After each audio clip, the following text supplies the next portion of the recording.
नमस्कार दोस्तों। इंट्रो पे जीएस में आपका स्वागत है। आज हम बात करेंगे भारत की प्रायद्वीपीय नदियों के बारे में। अगर भारत की प्रायद्वीपीय नदियों के बारे में बात करें, जिसको इंग्लिश में बोलते हैं पेनिनसुलर रिवर सिस्टम। जो हमारा पेनिनसुलर रिवर सिस्टम है दोस्तों, इसको दो भागों में डिवाइड किया गया है। एक को बोलते हैं हमारा वेस्ट फ्लोइंग रिवर सिस्टम, एक को बोलते हैं हमारा ईस्ट फ्लोइंग रिवर सिस्टम। इसका मतलब ये होता है दोस्तों कि कुछ नदियाँ हमारी जो प्रायद्वीपीय भारत की हैं, वो हमारा वेस्ट की तरफ फ्लो करके अरेबियन सागर में जाके गिरती हैं, और जो हमारे कुछ नदियां हैं ईस्ट की तरफ फ्लो करके हमारा वे ऑफ बंगाल में गिरती हैं। इसके आधार पे जो हमारी भारत की प्रायद्वीपीय नदियां हैं, इसको डिवाइड किया गया है। इसी को बोलते हैं हमारा वेस्ट फ्लोइंग रिवर सिस्टम, एक को बोलते हैं हमारा ईस्ट फ्लोइंग रिवर सिस्टम। इस प्रकार से डिवाइड किया गया हमारे भारत की प्रायद्वीपीय नदियों को। तो दोस्तों आइए देखते हैं कि हमारा वेस्ट फ्लोइंग रिवर सिस्टम में कौन कौन सी मेनली नदियाँ आती हैं, और ईस्ट फ्लोइंग रिवर सिस्टम में कौन कौन सी मेनली नदियाँ आती हैं, इनका नाम जान लेते हैं। बाकी उसके बाद हम एक एक नदियों के बारे में पढ़ेंगे, फिर आगे आपको बताते हैं। अगर दोस्तों हम बात करें वेस्ट फ्लोइंग रिवर नदियों के बारे में, अगर दोस्तों हम बात करें वेस्ट फ्लोइंग रिवर नदियों के बारे में, तो उसमें आती हैं फेमस नदी है नर्मदा नदी, ताप्ती नदी, पेरियार नदी।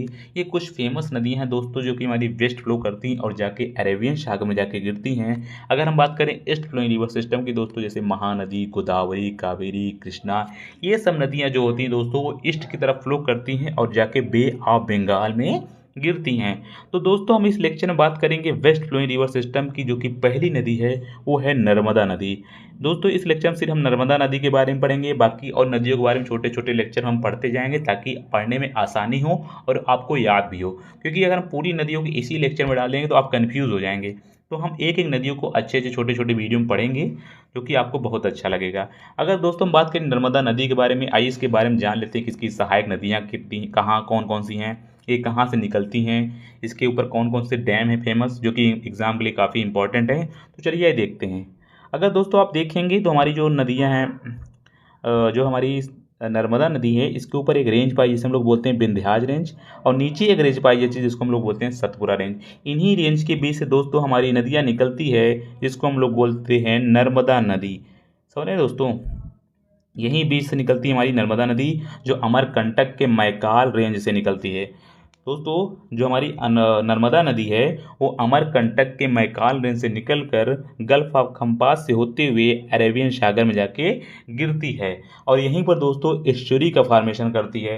ये एस्चुरी, ये डेल्टा क्या होता है दोस्तों, अभी मैं आगे आपको बताता हूँ। उसके जानने से पहले आइए जान लेते हैं कि इसकी सहायक नदियाँ कौन सी हैं और कौन कौन से इस पर डैम बने हैं। अगर दोस्तों हम बात करें कि हमने देखा कि नर्मदा नदी के ऊपर विंध्याज रेंज और नीचे सतपुरा रेंज, और ये अमरकंटक के मैकाल रेंज से निकलकर गल्फ ऑफ खम्पास से होते हुए अरेबियन सागर में जाके गिरती है और एस्चुरी का फॉर्मेशन करती है। अगर दोस्तों हम इसकी सहायक नदियों के बारे में देखें, तो एक सहायक नदी इसकी होगी औरशंग, कोलार, बरना और हिरन।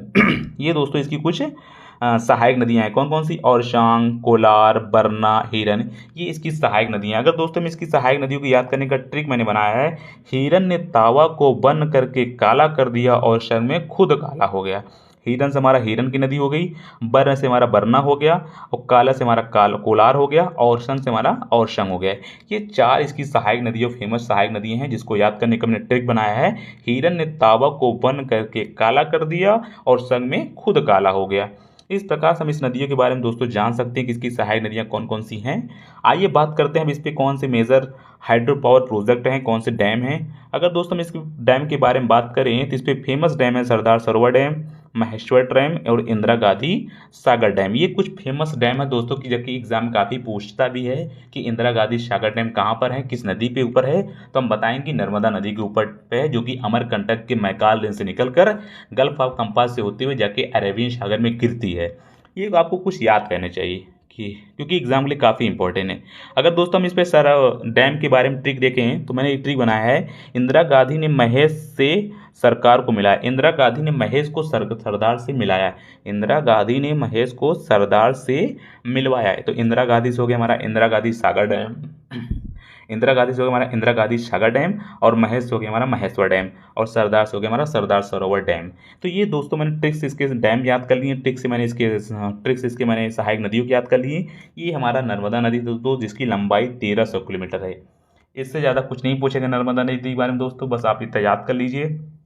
बाकी हम वेस्ट फ्लोइंग रिवर नदी के बारे में पढ़ेंगे नेक्स्ट लेक्चर में। आइए आपको एक चीज़ बताते हैं होता है। अगर दोस्तों हम बात करें एस्चुरी और डेल्टा में क्या अंतर होता है आपको दिखाते हैं। दोस्तों अगर हम बात करें एस्चुरी के बारे में,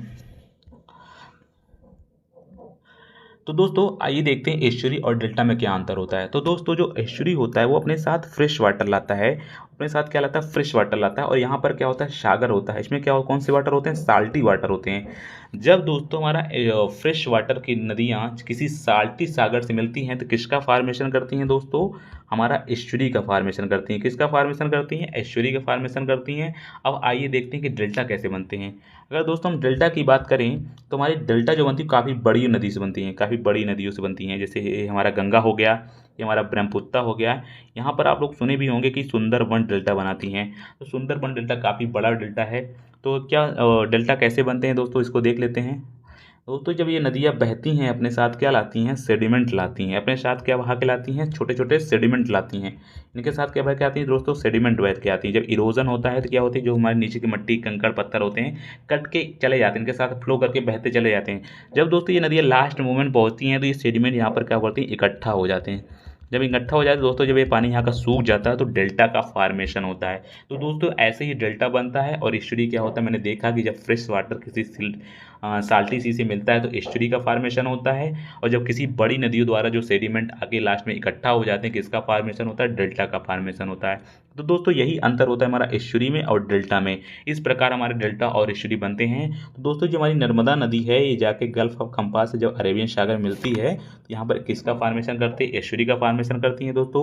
और ऊपर से हमारी यहाँ गंगा नदी गिरती है तो यहाँ पर क्या करती है, डेल्टा का फार्मेशन करती है। क्योंकि गंगा नदी काफ़ी बड़ी नदी है तो अपने साथ इरोड करके क्या लाती है, सेडिमेंट लाती है। और बाद में जब लास्ट मोमेंट पहुँचती है तो इसकी स्पीड स्लो हो जाती है और सेडिमेंट इकट्ठा होकर किसका फार्मेशन करती हैं, डेल्टा का फार्मेशन करती हैं। तो दोस्तों यही अंतर होता है हमारा एस्चुरी और डेल्टा में। हमने पढ़ा दोस्तों नर्मदा नदी के बारे में और एस्चुरी और डेल्टा में क्या अंतर होता है। बाकी हम नेक्स्ट लेक्चर में पढ़ेंगे कौन किसी और वेस्ट फ्लोइंग रिवर के बारे में। बाकी छोटे छोटे लेक्चर हम पढ़ते जाएंगे हर नदियों के बारे में ताकि आपको दिक्कत ना हो।